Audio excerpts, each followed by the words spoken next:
এই ভিডিওতে pie chart করা শিখব। রাইট ক্লিক করে ওপেন অ্যাট্রিবিউট টেবিলে চলে যাচ্ছি। দেখো এখানে আমন, বোরো, আউশ এই 3 প্রকার ধানের জেলাভিত্তিক ডেটা দেওয়া আছে। কি করে ডেটা ইনপুট করতে হয় তা আগের ভিডিওতে তোমরা শিখেছ। এখন আমরা এটাকে ক্লোজ করে দেব। তোমরা এরপর ওই লেয়ারে গিয়ে রাইট ক্লিক করো, প্রপার্টিজে চলে যাও, এরপর চলে যাও ডায়াগ্রামে।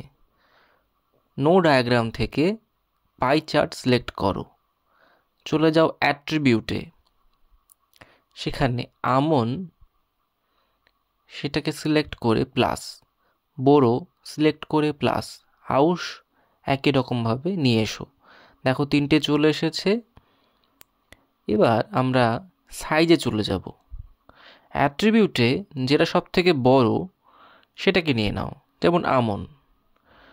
ফাইন্ডে ক্লিক করো, সাইজটাকে বাড়িয়ে দাও। আমি এখানে 10 করে দিলাম। এবার অ্যাপ্লাই করো, চলে যাও লেবেলে। আগের মতোই লেবেলে প্লেসমেন্টে গিয়ে মোডটাকে হরাইজন্টাল করে অ্যাপ্লাই করে ওকে। দেখো পাই চার্ট রেডি এবং লেভেলগুলোও ঠিক জায়গায় চলে এসেছে। এভাবে পাই চার্ট করা যায়। এরপর তোমাদের লেআউট করতে হবে। কিভাবে লেআউট করে তা লেআউটের ভিডিওতে অলরেডি দেওয়া হয়েছে।